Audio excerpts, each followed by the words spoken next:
Oh, hello. Welcome back to the show. I'm your host, Ira Gallen. Now I want you to sit down, relax. You got a pencil and piece of paper? Because I want you to take some notes. Because right now I'm in the studio with Felix of the 90s, and I'm teaching him a little bit about his own history.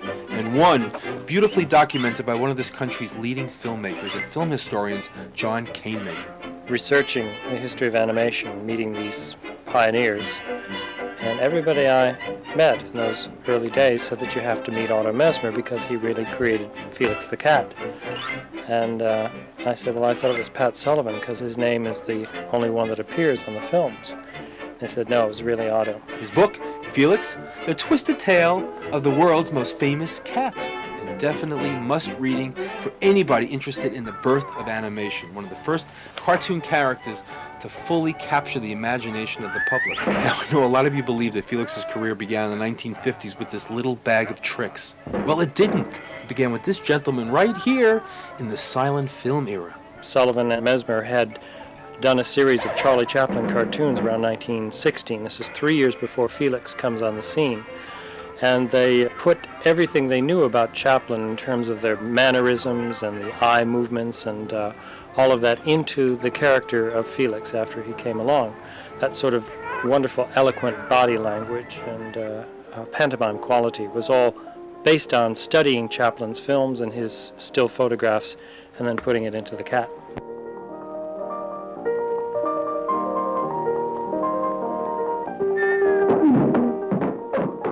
It's funny, Mesmer didn't like cats, but for some reason he chose one for the first Felix film. And he made the character all black because it said it moved easier. It was easier on the eye, as he said. And also you didn't have to fill in, with outlines and such, so you could just very quickly make this film. And it had to be done quickly because they needed it for the Paramount Screen magazine.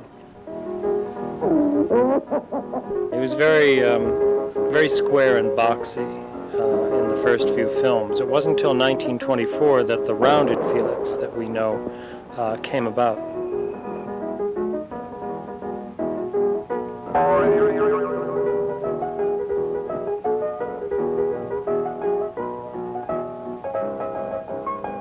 He had a certain edge to him. It wasn't just his boxy shape in the beginning. He had a certain feisty quality to his personality. Felix is the first cartoon superstar. He was enormously popular all over the world. He was really extraordinary in his appeal, and he was merchandised heavier than any character before Mickey Mouse. Your reproductions in the book are absolutely marvelous. How time did you spend researching? Well, I guess you'd have to say a total of about 15 years because my research went back to the 70s when I met Otto Mesmer and some of the animators who worked in the studio in the 1920s. But for the book directly, I would say about 2 years.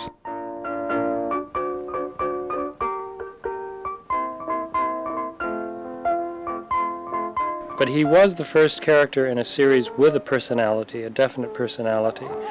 Before that, we had Windsor McKay with Gertie the Dinosaur. Personality animation is quite a magical thing because if you think of a little line coming to life and bouncing around, that's quite wonderful. But then if the line or the circle takes on a personality and has an individuality, that's a miracle.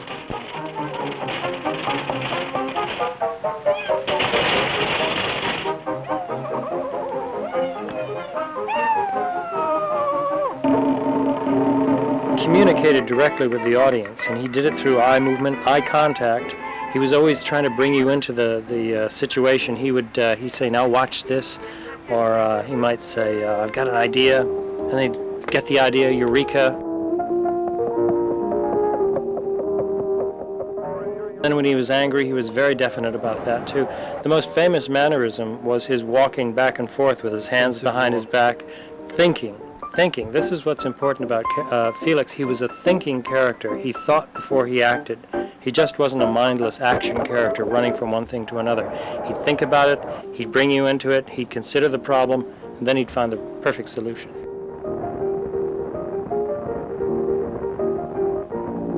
There are two eyewitnesses who worked at the studio as animators who I interviewed, who told me, both of them, that Mesmer was the brains behind Felix. He came up with the stories, he directed the films, he handed out the work to the animators, and he picked up the payroll on Friday.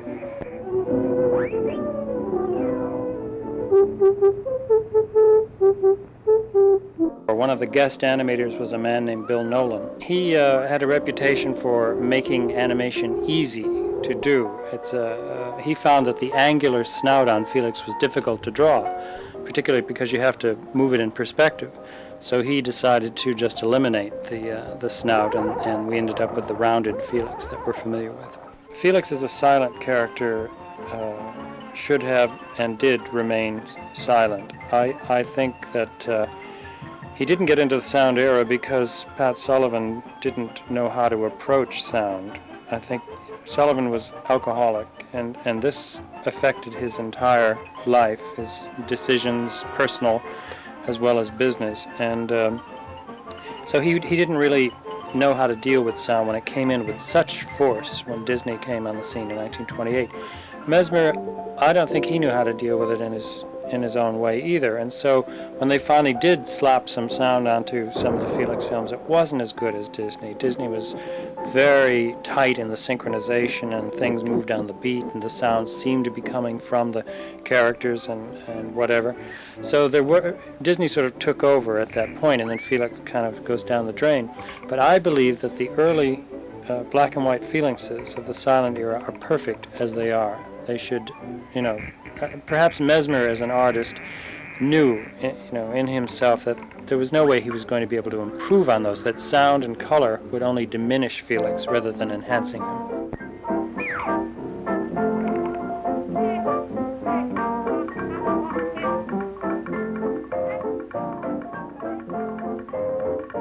We'll definitely have John Canemaker back on other shows discussing Felix the Cat, as well as another one of his obsessions, Windsor McKay. A great, beautiful coffee table edition by Abbeville Press. The illustrations on this forgotten and most influential cartoonist animator is a must. You just don't buy this and throw it down. Yes, it is a coffee table edition, and people have such a lousy opinion of coffee table books. You think it's just filled with nonsense and a lot of pictures, and half the time the pictures are no good. Because I wish to put an end to your career as an historian. You might write something I didn't like. This is just not a coffee table edition you buy, throw it on your desk, and when people come by, they're impressed that you have a coffee table book. No, this is a book you take the time to read, you're going to learn something. We'll be right back to today's adventures, but the next portion of the show is sponsored by Tower Video, that just happens to have a great Laserdisc edition of the 1950s Felix the Cat cartoons. The professor in bear clothes. Yeah, me too. Produced by the legendary Pat Sullivan and Joseph Oriello, and distributed by Image Entertainment. Hey, and if you're into the classic silent film cartoons of Felix the Cat, well, my company, Video Resources New York, Inc., has 3 great volumes at 60 minutes each, offered in my catalog. But before we get back to today's adventures, I know we have messages from our sponsors.